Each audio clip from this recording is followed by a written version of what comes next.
I think that entrepreneurship is really the art of being both hopelessly idealistic and ruthlessly practical at the same time. You can either focus on the competition or we're going to learn from the competition. We don't look at the competition because in a sense, like we are playing a different game. Welcome to This Is Working, where leaders share their strategies for success and the lessons that shape them. With more than 10 million monthly active users, Hinge has grown into one of the most well-known dating apps in the US, sending someone on a date every 2 seconds. Since he founded it in 2011, Hinge CEO Justin McLeod's focus is now on fostering deeper connections both on the app and in the office. That's led to a 94% employee retention rate at Hinge. I sat down with Justin to talk about the unique ways in which Hinge defines success and what his own sobriety journey has taught him about how to be a better CEO. When we did our reboot in 2015, it was an opportunity for us because the company we'd had some success, but then it started to peter off, and that's when I decided to reboot the company and move it from a world of making a quick, superficial, fun connections, but actually moving to a very relationship-oriented, how do we get people to put in more effort and more thought? And part of that reboot was, yes, we rebooted the product and let go of half the team, but we also did a big breakdown of where we had gone wrong internally and culturally, and how did we want to operate going forward. All right, so let's talk about this reboot because it sort of informs where you are today. What made you realize that first of all, it's an unusual thing. Most people are like, oh, I'm just going to keep iterating, or I'll find some new way to get where I need to go, or to reignite growth. I'll try growth hacks. What made you decide you needed a reboot? And then what was that process to actually do it? There was the dimension of the business problem, right. And it felt like, okay, we really need to, if we're going to reinvigorate, it's not a marginal or iterative thing from here. It's a kind of a reset. The bigger thing though that hit me was just where the company had landed there in terms of our like values and our mission. The sort of moment was this article came out in, I think it was Vanity Fair, it's called like the dawn of the dating apocalypse. And it was about how these apps had just created this hookup culture and ruined dating. And it was hard for me to deny, frankly, a lot of what was in that article. And I just felt like this isn't really the company that I wanted to build. It's not having the success that I imagined it having. It's not aligned with me from a values perspective anymore.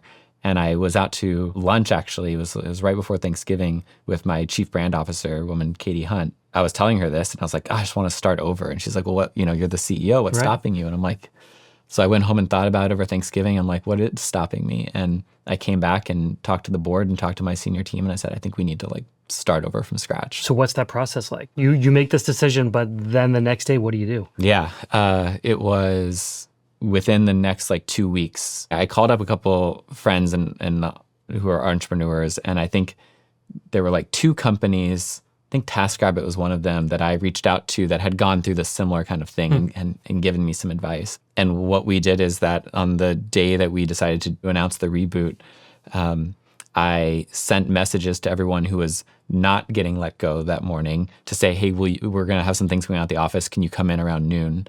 And then everyone who was going to get let go came in that morning. I explained to them that Hinge was going to go in a new direction. And unfortunately, we couldn't bring along, it was only 30 people at the time, but still, if we were going to reboot and start from scratch, we had to dramatically cut our burn rate. So I had to let them go, which was very, very hard, and ushering people out of the office.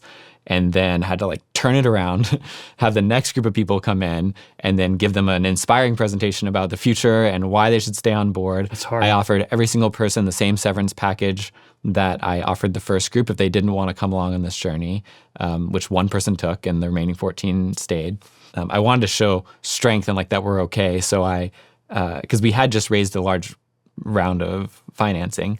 So we got a big house upstate in Connecticut, and the whole team went up there, and we stayed there for a few days and just reimagined what the product could be, what the culture could be, did a big diagnosis like I was talking about, and a breakdown of where we had gone wrong and what we would do in the future. And that was the birth of the Hinge that we know today. One of the things I hear frequently from leaders is, from people who are within companies, is they feel like there's all this change. They're sometimes they're not happy with where the company is. They have big visions, but they say this is the path that the company's on. I can't really say what I think. Mm-hmm. Did anyone ever come to you on the team of those 30 and say, like, Justin, we're on the wrong path here. This is actually where we need to go? Or even after you did the reboot, did people come to you and say, I was hoping you would do something like this? Yeah, it's interesting. I mean, I had some people, including board members, telling me, like, this is the total wrong path. Let's just start monetizing our users and, like, let's take it that direction. I think that entrepreneurship is really the art of being both hopelessly idealistic and ruthlessly practical at the same time. Like, if you're going to create something big in the world, you have to both hold on to that, like, big vision and not be satisfied with, okay, I've created an app with 500,000 people on it, but I wanted to create something with a lot more. Right. And that made a big impact in the world. And at the same time, being ruthlessly practical and admitting, when things aren't going the right way and being able to constantly iterate and tweak and look at what's not working right. And I think it's doing both of those at the same time. But I guess my question is, would you have liked to have had one of your employees come to you and say, ahead of your revelation, come to you and say, this is what we need to do? Certainly. And in some sense, that's what Katie did in that moment. Or reflected back to me and pushed and inspired me to think bigger and differently about that. And I think that any good leader would welcome that kind of big push and big thinking. All right, so tell me a little bit about this culture. How did you figure out what the right culture was for your company? I think a lot of people would listen to that and say, I have no idea where to even start with something like that. So how do you do it? The attributes that we look for in any given employee is like one piece of our culture. Okay. Another piece of our culture is the principles about how we operate. And at the time, we actually created a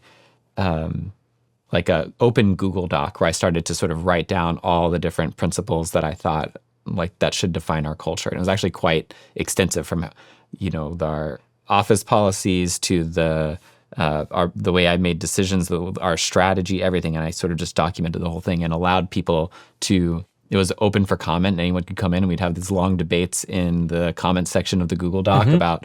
And this kind of codified as our culture and document. As we scaled, it was always in flux. We're always changing and updating and learning and adjusting. And then as we started to hit a certain level of scale, around 100, 150 employees, it got stable enough that we actually documented it and put it out and made it a really nice, beautiful little book that we could print and hand to people. It was that same Google Doc that kept getting commented on over all those years till you got to 115? Oh, that's wild. Yeah. And then you had to lock it. And then we locked it. And what we also were doing over that time is we went from a list of, I don't know, maybe like 150 different principles and thoughts and different sort of elements of our culture, and distilled it down until I think there were 5 in the last version. Now there's 4. So actually, as we get bigger, I've learned that you actually need fewer principles for people so that everyone in the whole organization knows them, and they're really clean and simple so that people know how to apply them. And there are sort of subsets of principles within each of those, but we really try to distill like what really defines the Hinge culture. What are those 4 things that define the Hinge culture? And so in the interview process, when you go through this culture interview, what kind of a question do you ask to be able to understand their cultural fit? We have 3 interviews at Hinge. A skills interview, where we're testing directly for the skills we want for this role. A narrative interview, which is to look at your history and your track record of success. And then finally, a culture interview, which is very much like, have you demonstrated the values that we have as a company in your prior roles, and are you going to be a good fit here? Wow. I think that you take the attributes that you're really looking for and then just ask behavioral questions about those. I think one of ours around authenticity was like, when have you actually spoken up when it was uncomfortable to do so? So that's a example of an interview question that we ask around authenticity, because we like when people share what's on their mind, and we want people to just speak up even when those moments are uncomfortable. How do you keep people focused? Are you an annual planning guy, quarterly, weekly? How do you think about making sure that in this very small, flat company that you are focused on the most important things? We do have an annual planning process, but we also aren't afraid to update it during the year as things adjust, and we're part of Match Group and sort of flow into their kind of annual planning process, so that we're thinking about headcount and resourcing and strategic planning.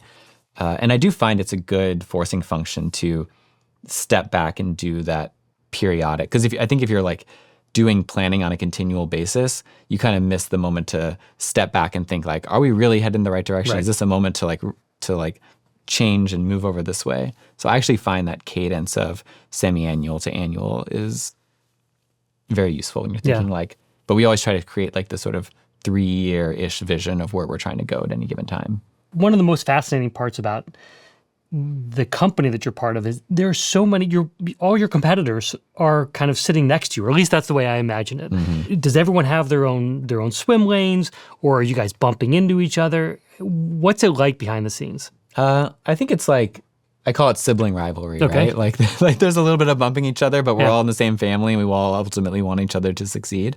But also there's a fair amount, honestly, of independence. Toto Wolff, the CEO of the Formula One racing team, Mercedes team, he wants his people to have a picture. He tells them, like, figure out who your direct rival is. Print out their picture, put it up on your computer, and you have to stare at that person every day and think how you're going to beat them. He's like obsessed with only thinking about the competition all the time. Yeah.